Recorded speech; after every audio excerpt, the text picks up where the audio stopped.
کا فگر تو بچوں جیسا ہے۔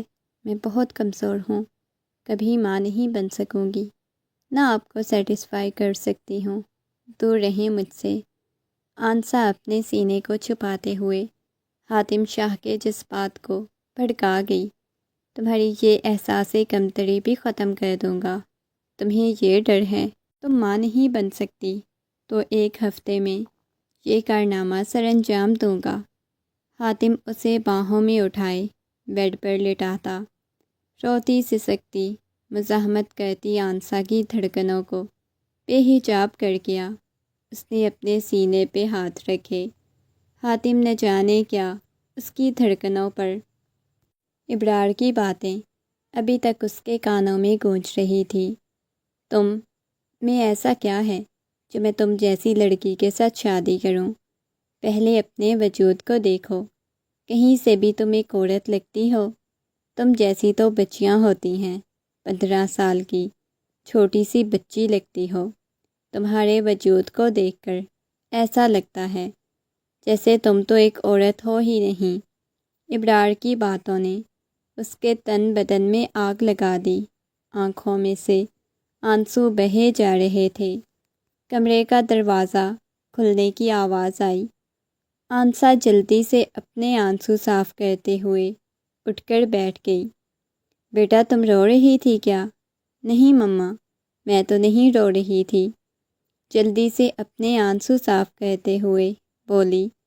تو پھر آنکھوں میں سے اتنے آنسو کیوں بہہ رہے ہیں؟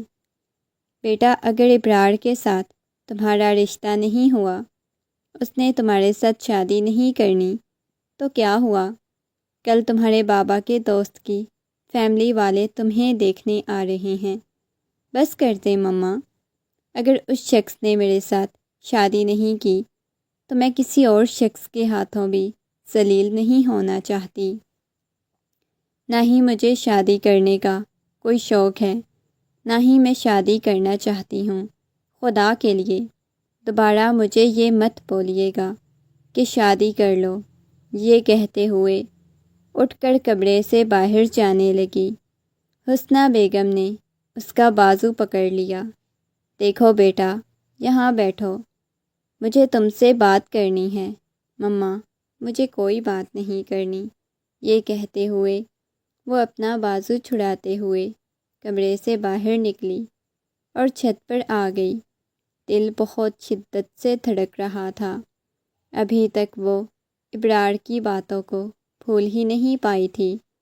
وہ تو ہمیشہ اپنے آپ کو چھپا کر رکھتی تھی، لیکن نہ جانے ابرار نے اسے کہاں دیکھ لیا تھا، جس کے بعد اسے اندازہ ہوا تھا آنسا تو اس قابل ہی نہیں تھی، اس میں تو نسوانی حسن کی کمی ہے۔ آنسا ہر گزرتے دن کے ساتھ احساس کمتری کا شکار ہوتی جا رہی تھی۔ نہ زیادہ دوستوں میں جاتی، نہ کزن میں جاتی۔ اسے یہی لگتا تھا سب اس کا مذاق بنا رہے ہیں، کسی نہ کسی بات پر اس پر ہنس رہی ہیں، جیسے وہ حسین نہ ہو، خوبصورت نہ ہو۔ کافی دیر بعد وہ واپس کمرے میں آئی اور آئینے کے سامنے کھڑی ہو کر اپنے وجود کا جائزہ لینے لگی۔ ایسی کیا کمی ہے مجھ میں؟ کیوں ابرار نے میرے ساتھ ایسا کیا؟ اتنے سالوں کی منگنی، اس نے ایک پل میں یہ رشتہ توڑ دیا۔ آنکھوں میں سے بہنے والے آنسوؤں کی پرواہ کیے بغیر اس نے دوپٹہ اتار کر سائڈ پہ رکھا، بار بار اپنے وجود کا جائزہ لینے لگی۔ اب کی بار اسے سچ میں اندازہ ہوا تھا باقی لڑکیوں کی نسبت وہ ویسی نہیں تھی جیسی اسے ہونا چاہیے تھا۔ وہ اپنے وجود کے لحاظ سے، اپنے جسم کے لحاظ سے بالکل چھوٹی بچی معلوم ہوتی تھی، جیسے 15 سال کی بچی ہو، ہمیشہ خود کو چھپا کر رکھتی تھی۔ وہ یوں ہی آئینے کے سامنے کھڑی اپنے آپ کو دیکھ رہی تھی، جب اس کے موبائل پر کال آنے لگی۔ جلدی سے اپنے اوپر دوپٹہ اوڑھتی ہوئی آ کر موبائل دیکھا تو ابرار کی کال آ رہی تھی۔ اس کا جگمگاتا ہوا نمبر دیکھ کر آنسا کی پیشانی پہ بل نمودار ہوئے۔ غصے سے اس نے موبائل سے کال کٹ کر دی، لیکن دوبارہ سے ابرار کا جگمگاتا نمبر دیکھ کر اسے غصہ آنے لگا۔ دل نے قبول کر لیا، کیونکہ ابرار پہلا مرد نہیں تھا جس نے اسے ٹھکرایا تھا۔ اس سے پہلے بھی کئی بار اس کے رشتے سے انکار ہو چکا تھا۔ جب اس کا ابرار کے ساتھ رشتہ طے ہوا تھا تو سبھی بہت زیادہ خوش تھے۔ کیا مسئلہ ہے؟ کیوں کال کر رہی ہو؟ کال ریسیو کرتے ہوئے اس نے موبائل کانوں کے ساتھ لگاتے ہوئے کہا، میری جان، میں نے تمہیں یہ کہنا تھا، تم جیسی لڑکی شادی کے قابل نہیں۔ کوئی اچھا سا کام شروع کر لو، کم از کم جاب شروع کر دو، تاکہ اپنی لائف کو کہیں بیزی رکھ سکو، کیونکہ تمہارا وجود اس قابل نہیں کہ کوئی مرد اسے قبول کر سکے۔ مجھے تو بالکل اندازہ نہیں تھا۔ میری ماں نے جس لڑکی کو پسند کیا ہے وہ تم ہو۔ تمہیں تو پہلی نظر میں دیکھتے ہی مجھے اندازہ ہوا تھا۔ تم تو کبھی مجھے خوش نہیں کر سکو گی، پھر بھلا میں تمہارے ساتھ شادی کیوں کروں؟ ابرار گویا بات نہیں کر رہا تھا۔ کھولتا ہوا سیسا اس کے کانوں میں انڈیل رہا تھا۔ وہ مزید ایسی فضول اور بے تکی بات نہیں سننا چاہتی تھی۔ پہلے ہی اس کی فضول باتیں سن کر اس کے کانوں سے دھواں نکلنے لگ گیا تھا۔ ابرار اسے کن نگاہوں سے دیکھتا تھا، اس چیز کا اسے آج اندازہ ہوا تھا۔ آج رات ریڈی رہنا، ایک بزنس پارٹی ہے جہاں ہمیں فیملی کو لے کے جانا ہے، تو آپ کو بھی میرے ساتھ چلنا ہوگا۔ آپ کے ماموں جان اور تایا جان بھی وہاں پر آئے ہوں گے، اس وجہ سے آپ کمفرٹیبل محسوس کرو گی۔ اسفند صاحب کی بات سن کر کھانا کھاتی ہوئی آنسا کے ہاتھ رک گئے۔ نہیں بابا جان، میں کہیں بھی نہیں جا رہی۔ وہ پریشان ہو کر بولی، کیا مطلب ہے بیٹا؟ آپ نے نہیں جانا؟ بہت ضروری ہے نا، میں نے بولا ہے۔ آپ کے ماموں جان اور تایا جان کی فیملی بھی آئی ہوگی، تو اس وجہ سے آپ کو کسی قسم کی پریشانی نہیں ہوگی۔ اس نے اپنی ماں کی طرف دیکھا۔ ہاں بیٹا، آپ کو چلنا ہوگا ساتھ۔ نہ جانے کیوں وہ لوگوں کے پاس جانے سے کترانے لگی تھی۔ اپنا آپ اسے بہت بے معنی سا لگنے لگا تھا۔ شاید اس کی یہ وجہ تھی، وہ نہیں چاہتی تھی اس کا دوبارہ کہیں رشتہ ہو، وہ دوبارہ سے ٹھکرائی جائے۔ ٹھکرائے جانے کے خوف نے اسے ایک چپ سی لگا دی تھی۔ خوبصورت سے لان میں ڈیکوریشن کی گئی تھی۔ وہ گھر بہت بڑا لگ رہا تھا، بنگلہ ٹائپ سا۔ اس گھر کو دیکھے جا رہی تھی۔ اتنا گھر آج وہ پہلی دفعہ دیکھ رہی تھی۔ دور دور سے تو اس نے بہت بڑے عالی شان بنگلے دیکھے تھے، لیکن اتنے بڑے گھر میں وہ پہلی دفعہ آئی تھی۔ اسے نہیں معلوم تھا یہ گھر کس کا ہے اور یہ اس کے بابا کے کیا لگتے ہیں، کیونکہ آج سے پہلے ان کے گھر میں وہ نہیں آئی تھی۔ لان میں اپنے کزنس کو دیکھ چکی تھی، لیکن ان کے پاس نہیں جانا چاہتی تھی۔ جب مریم چلتی ہوئی اس کے پاس آئی، جو کہ اس کے تایا جان کی بیٹی تھی۔ واہ بھائی، تم بھی آ گئی ہو، مجھے تو لگا تھا تم گھر کی ہو کے رہ جاؤ گی۔ سنا ہے ابرار کے ساتھ تمہاری منگنی ٹوٹ گئی، مجھے بہت افسوس ہوا، لیکن یار تم خود ہی دیکھو نا، بھلا تم جیسی لڑکیوں کو کیوں مرد پسند کریں گے؟ تمہیں نہیں پتہ آج کل مردوں کو کیسی لڑکیاں پسند ہوتی ہیں۔ ایک تو تم اتنی بھولی بھالی سی ہو، ویسے تمہیں کسی قسم کے فیشن کا نہیں پتہ، اور تو اور تمہارا وجود بھی۔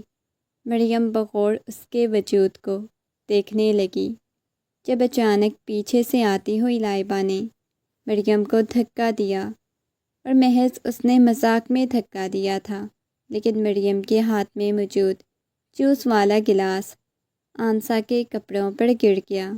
سوری آنسا، میرا بالکل بھی ایسا مقصد نہیں تھا، بس مجھے لائبہ نے دھکا دیا ہے۔ جبکہ لائبہ اور وہ ایک دوسرے کے چہرے کی طرف دیکھتی ہوئی مسکرا رہی تھی، جیسے انہوں نے جان بوجھ کر یہ کیا ہو۔ نہیں، کوئی بات نہیں، میں جا کے واش کر لیتی ہوں۔ یہ کہتے ہوئے وہ اس گھر کی طرف دیکھنے لگی جو بہت بڑا تھا۔ اب اس گھر کے اندر جانا اسے بہت عجیب لگ رہا تھا۔ جیسے یہ گھر اس کے اندر داخل ہوئی، واش روم کی طرف چلی گئی۔ وہاں جا کر اپنے کپڑوں کو صاف کرنے لگی۔ اچھی طرح صاف کر کے وہ جیسے ہی مڑی، سامنے کھڑے ہوئے مرد سے پوری طرح سے ٹکر ہو گئی۔ اس سے پہلے کہ وہ گرتی، اس شخص نے تھام لیا اور بغور اس کے چہرے کی طرف دیکھنے لگا۔ حسین لڑکی، سرخ و سفید رنگت کی مالک، بالکل چھوئی موئی سی بچی لگ رہی تھی۔ نہ جانے کتنی دیر تک مسلسل اس کے چہرے کی طرف دیکھتا رہا۔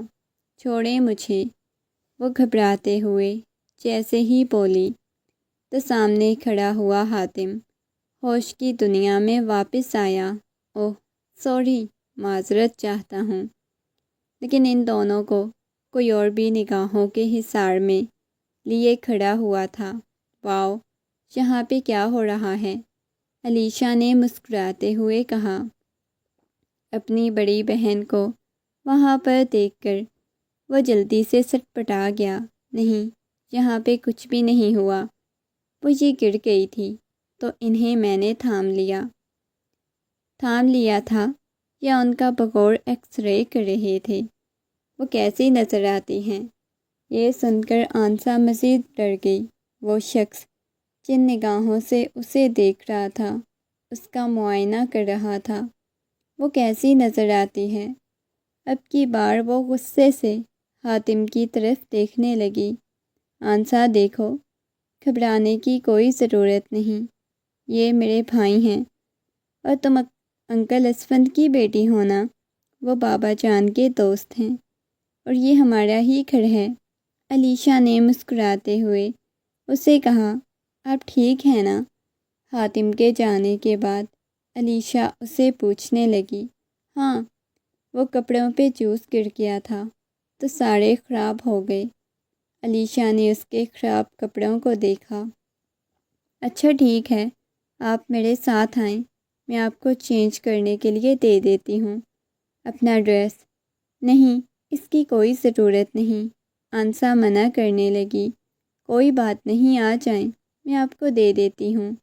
علیشا اسے اپنے ساتھ اپنے روم کی طرف لے گئی، لیکن بار بار خیال حاتم کی طرف جا رہا تھا۔ وہ بڑے وجود والا شخص، ایک باڈی بلڈر، جس کے سامنے وہ بالکل چھوئی موئی سی بچی معلوم ہو رہی تھی۔ لیپ ٹاپ کھولے، سامنے موجود کھلی ہوئی تصویروں کے اوپر نگاہیں جھکائے وہ بار بار بغور اس لڑکی کا جائزہ لے رہا تھا۔ پارٹی کے دوران ہی اس لڑکی کی تصویر بنا چکا تھا۔ اب کسی طور پر اسے چین نہیں آ رہا تھا۔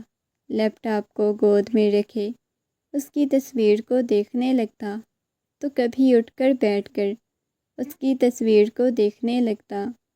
اسے اس بات کا احساس ہی نہ ہوا، یہ شاید پہلی لڑکی اس کی زندگی میں آنے والی تھی جسے وہ اتنے غور سے دیکھے جا رہا تھا۔ کیا ہوا ہے جناب؟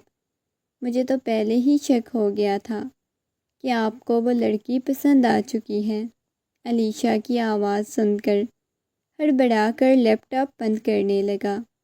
جب علیشا اس کے پاس آ کر بیٹھ گئی، اوہو، مجھے تو لگتا ہے بہت زیادہ شدید والی محبت ہو گئی ہے ان سے۔ نہیں آپی، ایسی کوئی بات نہیں۔ وہ اپنی پیشانی سے پسینہ صاف کرنے لگا۔ مطلب اب تم اپنی آپی سے بھی جھوٹ بولو گے؟ بابا جان کو جا کے کہتی ہوں کہ ان کے دوست کی بیٹی پسند آ گئی ہے اس سے شادی کرنا چاہتا ہے۔ ویسے کیا پسند آیا اس میں؟ کچھ بھی نہیں پسند آیا۔ وہ میں تو بس ویسے ہی میں سوچ رہا تھا کہ اسے ماڈل بناتا ہوں، بہت خوبصورت ہے۔ وہ ہنستے ہوئے بولا، ماڈل بناتے ہو یا اپنے بچوں کی ماں بناتے ہو؟ وہ دوبارہ سے چھڑنے والے انداز میں بولی، آپ ہی پلیز، آپ کو پتہ ہے مجھے شادی وادی نہیں کرنی۔ اس کا چہرہ بالکل سرخ ہو چکا تھا، اور ایک واحد اس کی بہن علیشا ہی تو تھی جسے وہ ہر بات کر لیتا تھا، لیکن آج پہلی دفعہ اپنے دل کی بات وہ علیشا سے بھی نہیں کہہ پا رہا تھا، اسے بھی نہیں سچ بتا پا رہا تھا کہ وہ لڑکی ایک جھلک میں اس کا چین لے کر چلی گئی۔ اچھا ٹھیک ہے، دیکھو، زیادہ پریشان ہونے کی یا گھبرانے کی ضرورت نہیں۔ مجھے اندازہ ہو چکا ہے کہ تمہیں اس لڑکی سے بہت شدید والی محبت ہو گئی، تم لٹ گئے ہو، فنا ہو گئے ہو۔ آپ ہی پلیز بات مت کیجیے گا، مجھے ڈر لگتا ہے۔ آج پہلی دفعہ اس کے منہ سے ایسی بات سن کر علیشا کا قہقہ گونجا۔ کیا تم نے بولا؟ تمہیں ڈر لگتا ہے؟ سچ میں؟ مطلب سیریس نہیں، تمہیں ڈر لگتا ہے؟ مجھے ایسے لگتا ہے حاتم، میں کوئی خواب دیکھ رہی ہوں کہ تمہیں ڈر لگتا ہے۔ آپ ہی پلیز میرا مذاق مت بنائے نا، آپ کو پتہ ہے میں لڑکیوں کے معاملے میں کیسا ہوں۔ آج تک میں نے کبھی کسی لڑکی کو آنکھ اٹھا کے بھی نہیں دیکھا۔ چلو ٹھیک ہے، میں بابا سے بات کرتی ہوں۔ نہیں آپی، التجائیہ لہجے میں بولا۔ دیکھو، پریشان نہیں ہوتے، اب محبت ہو گئی ہے تو کروا دیتی ہوں نا تمہاری اس کے ساتھ شادی۔ نہیں، وہ دوبارہ سے نفی میں سر ہلانے لگا۔ چلو ٹھیک ہے، بعد میں یہ مت کہنا کہ لیٹ ہو گیا تمہیں، اس سے محبت ہے۔ اگر اس کی کہیں اور شادی ہو گئی، اور پھر یہ کہتی ہوئی علیشا باہر جانے لگی، آپی میں سچ میں اس سے محبت کرنے لگا ہوں۔ وہ مسکراتے ہوئے بولا، ہاں وہ تو مجھے اندازہ ہو چکا ہے، کیونکہ میرا بھائی جتنا شریف ہے وہ کبھی کسی لڑکی کی تصویر ایسے یوں چوری چھپ کے نہیں کھینچ سکتا۔ وہ اس لڑکی کی گردن پہ لب رکھتا ہوا اسے اپنے قریب کر گیا، اس کے بازوؤں کو اتنی شدت سے دبوچا ہوا تھا۔ آنسا کو اپنا سانس بند ہوتا ہوا محسوس ہونے لگا، جا بجا اس پہ اپنا لمس چھوڑتا ہوا اپنے مضبوط بازوؤں کے حصار میں لے گیا۔ ایک دم سے آنسا کی آنکھ کھلی، وہ چاروں اطراف کمرے کو دیکھنے لگی۔ دل یوں تھا جیسے ابھی پسلیاں توڑ کر باہر آ جائے گا۔ کتنے دنوں سے وہ یہ خواب دیکھ رہی تھی، بار بار اس کے خواب میں حاتم اسے اپنی باہوں کے حصار میں لیا ہوتا۔ یا اللہ، یہ مجھے کیسے بیہودہ قسم کے خواب آ رہے ہیں، کیوں بار بار مجھے وہ مرد یاد آ رہا ہے؟ کتنا عجیب قسم کا تھا، کیسے اس نے مجھے اپنے حصار میں لے لیا تھا؟ کیوں نہیں میں وہ سب کچھ بھلا پا رہی؟ بھلا اس جیسا مرد مجھے کیوں اپنی زندگی میں شامل کرے گا؟ مجھے ایسا بھی کیوں بار بار اس کے بارے میں سوچ رہی ہوں؟ اپنی پیشانی پہ آیا ہوا پسینہ صاف کرنے لگی۔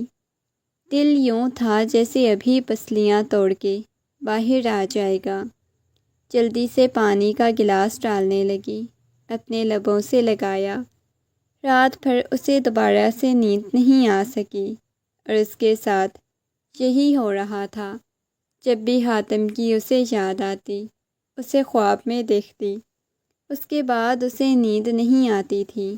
اگلے دن حسنہ بیگم کہنے لگی، بیٹا، تمہارے بابا کے جو دوست ہیں انہوں نے آج ہمیں کھانے پہ انوائٹ کیا ہے، تو ان کی طرف جانا ہے۔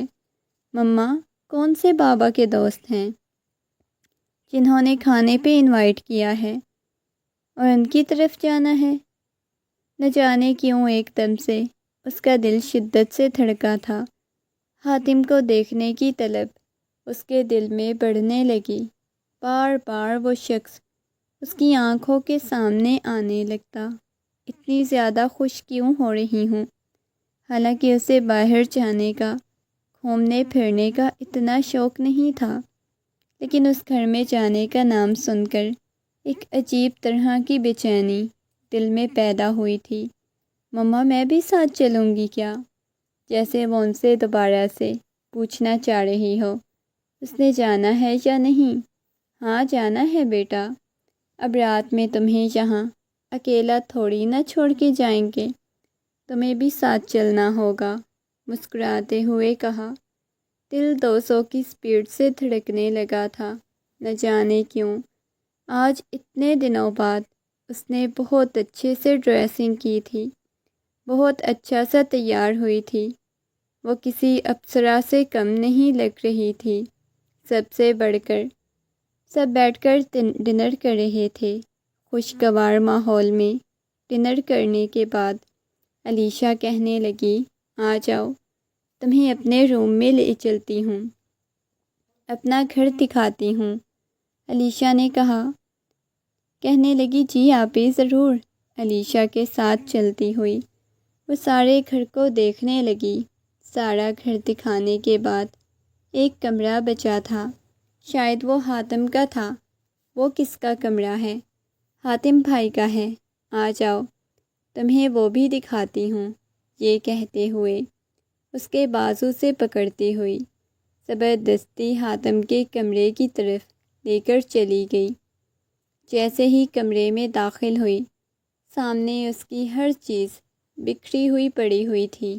اچھا 2 منٹ تم یہاں پہ ویٹ کرو، میں آتی ہوں۔ یہ کہتے ہوئے وہ کمرے سے باہر چلی گئی، اس بات سے انجان کہ حاتم شاور لے رہا تھا۔ سامنے کھلے ہوئے لیپ ٹاپ کو دیکھ کر نہ جانے آنسا کو کیا سوچی، لیپ ٹاپ کے پاس آ کر کھڑی ہو گئی۔ لیکن ایک لمحے کے لیے اسے یوں لگا جیسے کسی نے اس کے وجود سے جان نکال لی ہو۔ لیپ ٹاپ پہ کھلی ہوئی تصویر اور وہاں سے نظر آنے والی لڑکی کوئی اور نہیں بلکہ وہ خود تھی۔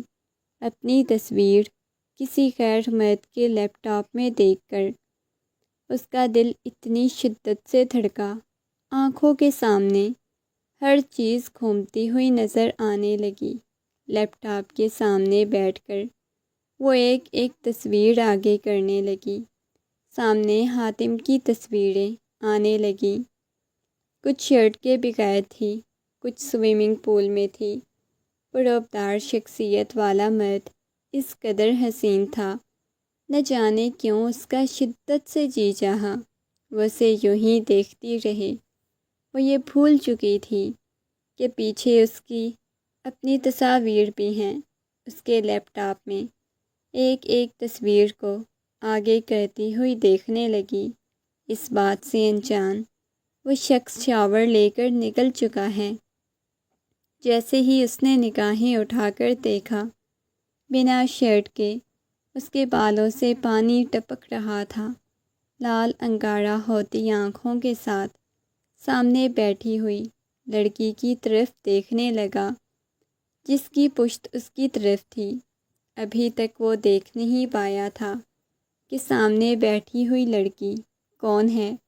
وہ ہڑبڑا کر اٹھی اور فوراً سے پیچھے ہونے لگی اور اس سے ٹکرا گئی۔ اس سے پہلے کہ وہ گرتی، ایک دفعہ پھر سے اسے اپنے حصار میں تھام چکا تھا۔ وہ بنا پلک جھپکے حاتم کے چہرے کی طرف دیکھنے لگی، جہاں سے ٹپ ٹپ پانی اس کے چہرے پر گرنے لگا۔ حاتم نے نگاہیں اس کے لبوں پر ٹکا دیں۔ دل 200 کی سپیڈ سے دھڑکنے لگا۔ بغیر شرٹ کے کھڑا ہوا تھا۔ وہ ایک دم سے سٹ پٹا کے اسے دور ہوئی۔ سوری، کیا دیکھ رہی تھی؟ میرے لیپ ٹاپ میں، وہ آپ کے لیپ ٹاپ میں، وہ گھبرا گئی۔ اسے سمجھ نہیں آ رہی تھی کہ اب وہ کیا کرے، کیونکہ حاتم کی تصویر سامنے کھلی ہوئی تھی، اور وہ بھی تصویر ایسی تھی کہ وہ خود شرم سے لال ہونے لگی۔ میں کیا اچھا میری تصاویر دیکھ رہی تھی لیپ ٹاپ میں؟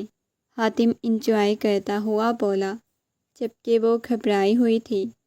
وہ آپ کی تصویر، میری تصویر، ہاں تمہاری اور میری تصویر مل کے کیا کر رہی تھیں؟ وہ تجسس بھرے انداز میں بولا، نہیں وہ آپ کے لیپ ٹاپ میں۔ آپ کو بولنا نہیں آتا کیا؟ کوئی زبان کا مسئلہ ہے کیا؟ اس دن تو اچھی خاصی بات کر رہی تھی، وہ دوبارہ سے بولا۔ حاتم کو بغیر شرٹ کے دیکھ کر وہ نگاہیں چرانے لگی۔ اتنے میں علیشا بھی آ گئی۔ اوہ، یہاں پہ کیا ہو رہا ہے؟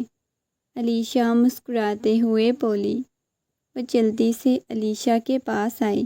آپ بھی چلے یہاں سے، چلتے ہیں۔ یہ کہتے ہوئے وہ کمرے سے باہر نکل گئی، لیکن اس کا دل بہت بری طرح سے دھڑک رہا تھا۔ کیا ہوا ہے؟ تم ٹھیک تو ہو نا؟ اتنا زیادہ گھبرا گئی ہو؟ اس کے ہاتھ بالکل ٹھنڈے پڑ چکے تھے۔ آپ ہی وہ آپ کی تصویر، آپ کے بھائی کے لیپ ٹاپ میں میری تصویر اس دن فنکشن کی تھی، تو کیا ہو گیا ہے؟ اب بندہ اپنی ہونے والی بیوی کی تصویر لیپ ٹاپ میں نہیں رکھ سکتا۔ اس کی پیشانی پہ بل نمودار ہوئے۔ کیا مطلب؟ میں کچھ سمجھی نہیں۔ ہونے والی بیوی؟ کیا مطلب؟ تمہاری فیملی والوں نے تمہیں بتایا نہیں؟ تمہارے بابا اور میرے بابا کے درمیان تمہارے اور حاتم کے رشتے کی بات ہو چکی ہے، اور تمہارے بابا نے حامی بھی بھر دی ہے۔ وہ ہونکوں کی طرح علیشا کی طرف دیکھنے لگی۔ کیا ہوا ہے؟ آپ کیا بول رہی ہیں؟ میرا رشتہ حاتم کے ساتھ؟ ہاں، کیوں؟ کوئی مسئلہ ہے کیا؟ میرا بھائی بہت خوبصورت، ہینڈسم ہے۔ اگر نہیں پسند تو بتا دو، ہم انکار کروا لیتے ہیں۔ جبکہ آنسا کی آنکھوں میں حاتم کے لیے وہ محبت دیکھ چکی تھی۔ اس لڑکی کی طرف کافی دیر تک دیکھتا رہا، پھر سے کہنے لگا، چلو ٹھیک ہے، میں تمہیں۔ گھر آنے کے بعد حسینہ بیگم کمرے میں اس کے پاس آئیں، جہاں پر وہ نہ جانے کن گہری سوچوں میں گم تھی۔ بیٹا، مجھے تم سے کچھ ضروری بات کرنی ہے۔ اس نے نگاہیں اٹھا کر اپنی ماں کی طرف دیکھا۔ جی مما، بولیں۔ اس کے چہرے پر ایک پیاری سی مسکراہٹ چھائی ہوئی تھی۔ کیا سوچ رہی ہو؟ اتنا زیادہ کیوں مسکرا رہی ہو؟ وہ نرمی سے بولی۔ نہیں مما، کچھ بھی نہیں سوچ رہی، بس ویسے ہی۔ علیشا آپی بہت اچھی تھیں، لیکن اس کے دماغ میں ابھی تک حاتم کے ہی خیال گھوم رہے تھے۔ ہاں وہ تو مجھے پتہ ہے، علیشا بہت اچھی تھی۔ تمہیں حاتم کیسا لگا؟ تم حاتم سے ملی ہو؟ دوبارہ سے حاتم کے ساتھ ملی ہو؟ دوبارہ سے حاتم کا وہی سراپا اس کی آنکھوں کے سامنے گھومنے لگا، بغیر شرٹ کے۔ وہ حسین مرد جب اس کے سامنے کھڑا ہوا تھا۔ جی مما، ملی ہوں، بہت اچھے ہیں۔ وہ نرمی سے نگاہیں جھکائے بولی۔ تمہارے بابا نے تمہارا رشتہ حاتم کے ساتھ طے کر دیا ہے، اور حاتم کے بابا جلد از جلد چاہتے ہیں کہ ہم تمہاری شادی کر دیں۔ اس بارے میں تم کیا کہتی ہو؟ وہ جو 2 دن پہلے تک یہ بات کر رہی تھی کہ اسے شادی نہیں کرنی، اسے کسی مرد کو اپنی زندگی میں شامل نہیں کرنا، مرد ذات سے نفرت ہے، اب وہی لڑکی نگاہیں جھکا گئی۔ مما، آپ لوگوں کو جیسا ٹھیک لگے، میری زندگی کے فیصلے بھی تو آپ لوگوں نے ہی کرنے ہیں۔ جبکہ اس کی آنکھوں میں کہیں نہ کہیں حاتم کی محبت چمکنے لگی تھی۔ وہ نگاہیں جھکا چکی تھی تاکہ کہیں حسنہ بیگم کو اس کی آنکھوں میں حاتم کی محبت ہی نظر نہ آنے لگ جائے۔ تو پھر ٹھیک ہے، اس مہینے کے آخر پہ تمہاری شادی رکھ لیتے ہیں۔ اس نے نگاہیں اٹھا کر ایک دم سے اپنی ماں کی طرف دیکھا۔ مما اتنی جلدی؟ ہاں بیٹا، وہ لوگ جلدی شادی کرنا چاہتے ہیں کیونکہ انہوں نے علیشہ کی بھی رخصتی کرنی ہے، اس وجہ سے ساتھ ہی وہ حاتم کی بھی شادی کرنا چاہتے ہیں۔ ٹھیک ہے مما، جیسا آپ کو بہتر لگے۔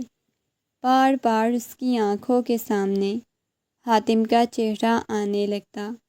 وہ اپنی دھڑکنیں کنٹرول بھی نہیں کر پا رہی تھی۔ ابھی تک بھی مسلسل حاتم ہی اس کے خیالوں میں گھوم رہا تھا۔ جب اس کے موبائل پہ کال آنے لگی، اس نے دیکھا تو سامنے ایک انجان سا نمبر جگمگا رہا تھا۔ وہ کال پک نہیں کرنا چاہ رہی تھی، لیکن اگلے ہی لمحے میسیجز آتے ہوئے دیکھ کر اس نے موبائل اٹھایا تو سامنے حاتم کا نمبر جگمگا رہا تھا، جو اسے یہ کہہ رہا تھا کہ پلیز کال پک کریں۔ یہ دیکھ کر اس نے گہری سانس لی اور موبائل کو دیکھنے کے بعد کال پک کرتے ہوئے موبائل کو اپنے کان کے ساتھ لگا لیا۔ کیا کر رہی تھی؟ لگتا ہے میرے خیالوں میں گم تھی۔ دوسری طرف سے گمبھیر لہجے میں بولا، دیکھو میں وقت تو دے دیتا، لیکن تمہیں جب سے دیکھا ہے تمہاری غربت کے لیے دل بہت شدت سے مچلنے لگا ہے۔ تم سے دور رہنا اب میرے بس کی بات نہیں۔ حاتم کی اتنی بے باکی سن کر وہ اپنی دھڑکنیں کنٹرول کرنے کی کوشش کرنے لگی، خود پہ قابو کرنے کی کوشش کرنے لگی، لیکن حاتم بار بار اس کے ساتھ ایسے ہی گفتگو کیے جا رہا تھا، ایسے ہی جملے اسے بولے جا رہا تھا جو اسے شرمانے پہ مجبور کرنے لگے۔ آپ کو پتہ ہے، جب اس دن میں نے آپ کو اپنے حصار میں لیا تھا تو میرا جی چاہ رہا تھا میں آپ کو خود سے الگ ہی نہ کروں۔ حاتم کی ایسی باتیں سن کر وہ کال کٹ کر گئی۔ ایسی بے باک باتیں آج تک اس کے ساتھ کسی نے نہیں کی، اور حاتم کو تو اندازہ ہو چکا تھا کہ وہ کبھی بھی اس کی ایسی بے باکی باتوں کا جواب نہیں دے گی۔ بار بار حاتم کی باتیں اس کے کانوں میں گونجنے لگتیں، اس کے کان کی لو تک سرخ ہو گئی۔ دن گزرتے جا رہے تھے، لیکن وہ دوبارہ سے عجیب سی احساس کمتری کا شکار ہونے لگی۔ جب بھی آئینے میں خود کو دیکھتی تو اسے یہ محسوس ہونے لگتا، حاتم جب یہ دیکھے گا تو اس کے پاس حسن نہیں ہے جس کا وہ طلبگار ہے، تو وہ اسے طلاق دے دے گا۔ نہ جانے کیوں اس کا جی چاہنے لگا کہ وہ حاتم کو شادی سے انکار کر دے۔ شادی میں محض ایک دن باقی تھا، کل ان کی مہندی تھی، لیکن وہ عجیب سی بے چینی میں مبتلا تھی۔ حاتم سے محبت ہونے لگی۔ اس نے موبائل اٹھایا اور حاتم کا نمبر ڈائل کیا۔ آج کتنے دنوں بعد اس نے حاتم کو کال کی۔ میری جان، اب ایک دن ہی باقی ہے، اب کیوں اپنے شوہر کے صبر کا امتحان لینے کے لیے کال کی ہے؟ اس نے مسکراتے ہوئے کہا، حاتم مجھے آپ سے ایک ضروری بات کرنی ہے۔ وہ سنجیدگی سے بولی، کیا بات کرنی ہے؟ کون سی ضروری بات؟ یاد آ گئی۔ دوسری طرف سے وہ گمبھیر لہجے میں بولا، حاتم میں آپ کے ساتھ شادی نہیں کرنا چاہتی، میں آپ کو پسند نہیں آؤں گی۔ کیا مطلب؟ یہ کیسی فضول باتیں کر رہی ہیں آپ؟ وہ غصے میں بولا، دیکھیں یہ فضول باتیں نہیں ہیں، یہ سچ ہے، میں آپ کے قابل نہیں ہوں، میں آپ کے ساتھ شادی نہیں کرنا چاہتی۔ دیکھیں آج تو آپ نے یہ بات کی ہے، پلیز دوبارہ یہ بات مت کیجیے گا۔ یہ کہتے ہوئے اس نے غصے میں کال کٹ کر دی، اپنے بالوں کو مٹھیوں میں دبوچے ہوئے بیٹھ گئی۔ اگلے دن مہندی کے فنکشن میں بھی وہ بالکل اداس اداس نظر آنے لگی۔ مہندی کے فنکشن کے بعد جب وہ کمرے میں آئی تو اس کے پیچھے پیچھے اس کی کزنس بھی آ گئیں۔ مریم کہنے لگی، واو، مجھے تو بالکل بھی یقین نہیں ہو رہا تھا تمہیں ایک مرد نے خود پسند کیا ہے۔ مجھے لگتا ہے اس نے تمہیں صحیح سے دیکھا نہیں ہوگا، اس وجہ سے پسند کر لیا، ورنہ تم میں ایسا کچھ ہے نہیں کہ تمہیں پسند کیا جاتا۔ وہ گویا اس کا مذاق اڑانے لگی۔ کیا مطلب ہے آپی؟ آپ کیسی باتیں کر رہی ہیں؟ مریم کی بات سن کر وہ گھبرائی۔ میں تم سے 15 سال کی لگ رہی ہو، پتہ نہیں اس مرد کو کیسے پسند آ گئی۔ ہم نے دیکھا ہے، کافی زیادہ ہینڈسم، رعبدار شخصیت والا ہے، لیکن نہ جانے تم میں ایسا کیا نظر آیا۔ مجھے تو لگتا ہے ضرور اس میں کوئی کمی ہوگی جس کی وجہ سے اس نے تمہارا انتخاب کیا۔ اپنی کزنس کی باتیں سن کر اسے غصہ آنے لگا۔ آپ ہی دیکھیں، فضول باتیں کرنا بند کریں، آپ ایسے نہیں کہہ سکتی۔ لیکن وہ اس کے دماغ کو مکمل طور پر خراب کرنے کا ارادہ رکھتی تھی۔ نہ جانے کیا کچھ اس کے ذہن میں ڈال کر وہ تو چلی گئی، لیکن وہ رات بھر روتی رہی۔ اگلے دن بھی نکاح کے وقت اس کی حالت بہت عجیب ہوتی جا رہی تھی۔ اس سے کچھ کھایا پیا نہیں جا رہا تھا۔ رخصت ہونے کے بعد اس کا بھرپور طریقے سے سسرال میں استقبال کیا گیا۔ سبھی لوگوں نے انہیں چاند سورج کی جوڑی بولا۔ وہ کمرے میں بیٹھی آنے والے لمحات کے بارے میں سوچ سوچ کر پریشان ہونے لگی۔ ایک ہی خوف دل میں بیٹھا ہوا تھا، حاتم کو وہ پسند نہیں آئے گی۔ حاتم جب اسے دیکھے گا تو وہ حاتم کے ٹائپ کی نہیں ہوگی، جبکہ وہ حاتم کی تصاویر دیکھ چکی تھی کہ حاتم کس قدر خوبصورت ہے، کہیں سے بھی حاتم کے ٹائپ کی نہیں لگ رہی تھی۔ نہ جانے کتنی دیر تک حاتم کا انتظار کرتی رہی۔ کافی وقت بعد کمرے کا دروازہ کھلا۔ حاتم اپنی رعبدار شخصیت کے ساتھ چلتا ہوا بالکل اس کے سامنے آ کر بیٹھ گیا۔ مسکراتے ہوئے کہنے لگا، ماشاء اللہ، بہت حسین لگ رہی ہو تم۔ جیسے اس کی تعریف کر رہا تھا، اسے ایسا محسوس ہو رہا تھا جیسے وہ اس کا مذاق اڑا رہا ہے۔ وہ نگاہیں جھکا گئی۔ میں آپ کو پسند نہیں آئی؟ وہ آنکھوں میں آنسو لیے بولی۔ آپ نے یہ بات کیوں کی؟ وہ عجیب انداز میں اس کو دیکھتا ہوا بولا، مجھے معلوم ہے میں آپ کو پسند نہیں آئی، پلیز آپ مجھے طلاق دے دیں، میں آپ کو پسند نہیں آؤں گی۔ وہ روتے ہوئے بولی، دیکھیں، مجھے ایسی فضول باتیں بالکل بھی پسند نہیں۔ کوئی بات آپ کے دل میں ہے تو مجھے بتائیں۔ وہ ایک دم سے اٹھ کھڑی ہوئی، کیونکہ میں اس قابل نہیں ہوں آپ کو خوش کر سکوں۔ دیکھو، فضول باتیں بند کرو، یہ کہتا ہوا اسے اپنی باہوں کے حصار میں قید کر گیا، لیکن وہ اس سے دور جانے کی کوشش کرنے لگی۔ مسئلہ کیا ہے تمہیں؟ مجھے سیدھی سیدھی بات بتاؤ۔ وہ دوبارہ سے گویا ہوا، لیکن اب کی بار بھی وہ اسے کوئی جواب نہیں دے پائی، بس آنکھوں میں آنسو لیے اس کی طرف دیکھتی رہی۔ کافی وقت گزر گیا، اسے پوچھنے کی کوشش کرتا رہا، لیکن اب کی بار حاتم کا ضبط جواب دے گیا۔ اسے اپنے حصار میں قید کیے جا بجا اس پر اپنا لمس چھوڑنے لگا۔ وہ سارے خواب جو اتنے مہینوں سے دیکھتی آئی تھی، وہ سارے خواب اسے سچ اور حقیقت معلوم ہونے لگے۔ وہ اس کی گردن پہ اپنے لب رکھتا ہوا اسے سسکنے پہ مجبور کر گیا۔ اس کے ہاتھوں کو ایک ہاتھ کی گرفت میں لیتا ہوا بیڈ کے ساتھ لگا دیا۔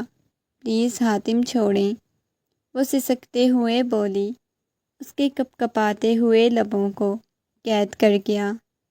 اب کی بار وہ بول بھی نہیں پا رہی تھی۔ رات بھر اس پر اپنی محبت کی برسات کرتا رہا۔ پوری رات اس کی باہوں کے حصار میں ٹوٹ کر بکھری رہی۔ صبح جب اس کی آنکھ کھلی تو اس کی باہوں کے حصار میں سو رہی تھی، بالکل بکھری ہوئی حالت میں تھی۔ حاتم دھیرے دھیرے اس کی گالوں پہ ہاتھ پھیرتا ہوا اسے اٹھانے لگا۔ وہ ایک دم سے اٹھ کر آنکھیں کھول گئی۔ اس کا دل بہت شدت سے دھڑکنے لگا۔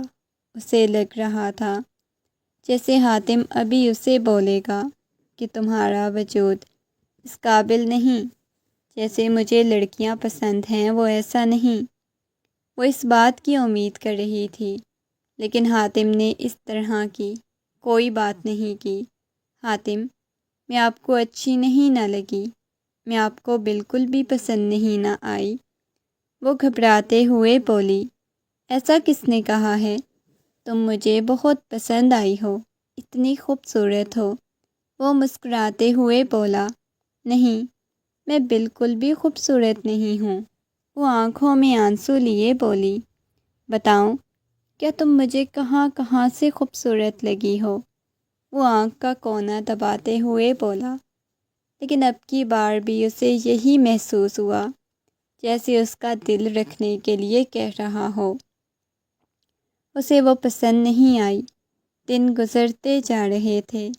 وہ ہر رات اسے یہ احساس دلاتا کہ وہ کتنی اہم ہے، کس قدر خوبصورت ہے۔ اس نے کبھی خود پہ غور ہی نہیں کیا وہ کس قدر بدلتی جا رہی ہے۔ ہر گزرتے دن کے ساتھ اس کا روپ نکھرتا جا رہا تھا۔ حاتم کمرے میں داخل ہوا، لیکن اسے وہ سامنے کہیں نظر نہیں آئی۔ وہ واش روم میں اس کی آواز آ رہی تھی، وامٹنگ کر رہی تھی، کھانس رہی تھی۔ حاتم جلدی سے واش روم کی طرف گیا۔ جا کر دروازہ کھولا تو سامنے بیسن پر جھکی ہوئی تھی۔ حاتم جلدی سے اس کی پشت کو سہلانے لگا، کیا ہوا ہے؟ تم ٹھیک تو ہو نا؟ جلدی سے اسے اپنے سینے سے لگا لیا۔ وہ نڈھال ہوتی جا رہی تھی، حاتم کے سینے میں ٹوٹ کر بکھر گئی۔ حاتم، پتہ نہیں مجھے کیا ہو رہا ہے، وہ گھبراتے ہوئے بولی۔ کچھ بھی نہیں ہو رہا میری جان، چلو ڈاکٹر کے پاس لے چلتا ہوں۔ یہ کہتے ہوئے حاتم نے اس کی پیشانی پہ اپنے لب رکھے اور اسے لے کر ڈاکٹر کے پاس چلا گیا۔ چیک اپ کرنے کے بعد جب بات بتائی، حاتم کے پاؤں سے تو زمین ہی حاتم کے تو پاؤں ہی زمین پر نہیں لگ رہے تھے۔ ڈاکٹر کہنے لگی، ماشاءاللہ، یہ ماں بننے والی ہیں اور آپ کی وائف کافی زیادہ اسٹرانگ ہیں۔ بس انہیں میں کوئی طاقت کی میڈیسنز نہیں لکھ کے دیتی، کیونکہ انہیں ایسی کسی چیز کی ضرورت نہیں۔ ماشاءاللہ پہلے ہی بہت زیادہ طاقتور ہیں۔ بظاہر کمزور نظر آنے والی لڑکی ڈاکٹر کی باتیں سن کر منہ کھولے ڈاکٹر کی طرف دیکھنے لگی۔ حاتم اس کے سامنے آ کر بیٹھا، اس کے دونوں ہاتھوں کو پکڑ کر اپنے لبوں سے لگا لیا۔ حاتم، یہ سب کچھ کیسے ہو گیا؟ وہ معصومیت سے بولی، کیا مطلب کیسے ہو گیا؟ ظاہر ہے شادی ہوئی ہے، شادی کے بعد بچے ہونا تو ایک نیچرل چیز ہے۔ وہ مسکراتے ہوئے بولا، لیکن آپ نے کبھی مجھے یہ کیوں نہیں کہا میں آپ کو پسند نہیں آئی؟ پاگل ہو کیا لڑکی؟ مجھے سمجھ نہیں آتی تم ہر بار یہ کیوں کہتی ہو کہ تم مجھے پسند نہیں آئی۔ تم مجھے بہت زیادہ پسند ہو۔ میں نے خود تمہارا انتخاب کیا، خود تم سے محبت کی اور تمہیں پہلی نظر میں دیکھتے ہی پاگل ہو گیا تھا۔ یہ کہتے ہوئے اس کے چہرے کو اپنے ہاتھوں کے پیالے میں بھرتا ہوا اپنے لب اس کی پیشانی پہ رکھ گیا۔ حاتم، آپ مجھ سے یوں ہی محبت کریں گے؟ کبھی آپ بدلیں گے تو نہیں؟ یہ تو نہیں کہیں گے میرا وجود اس قابل نہیں، نہ آپ میرے وجود کو دیکھ کر خوش ہوتے ہیں۔ حاتم کی پیشانی پہ بل نمودار ہوئے۔ پاگل ہو کیا؟ میں بھلا ایسا کیوں بولوں گا؟ میاں بیوی ایک دوسرے کا لباس ہوتے ہیں، اور تمہیں کیا لگتا ہے میں ایسا کچھ بولوں گا؟ پاگل ہو؟ وہ جا بجا اس کے چہرے پہ اپنا لمس چھوڑنے لگا۔ اچھا نا ہاسپٹل ہے، یہاں کیوں پاگلوں جیسی حرکتیں کر رہے ہیں؟ اسے اندازہ ہو چکا تھا وہ محض اس کی سوچ تھی، غلط فہمی تھی۔ ہر مرد ابرار جیسا نہیں ہوتا جسے اس نے ٹھکرایا۔ ہر آنے والی عورت اس کے وجود کو دیکھ کر یہ اندازہ لگا لیتی تھی کہ یہ کبھی ان کے بیٹے کو خوش نہیں کر سکتی۔ اب اسے اندازہ ہوا تھا کچھ عورتیں عورتوں کی دشمن ہوتی ہیں، کچھ مرد ایسے ہوتے ہیں، جبکہ ہر مرد ایک جیسا نہیں ہوتا۔ یہ حاتم کو دیکھ کر اسے اندازہ ہوا۔ اس نے اپنی فضول سوچوں کو جھٹک دیا اور یہ قبول کر لیا، خدا نے اسے جیسے بنایا تھا بہت حسین بنایا تھا، اور اس چیز کا احساس حاتم نے اسے دلایا تھا کہ وہ بہت حسین ہے، اس میں کسی چیز کی کمی نہیں۔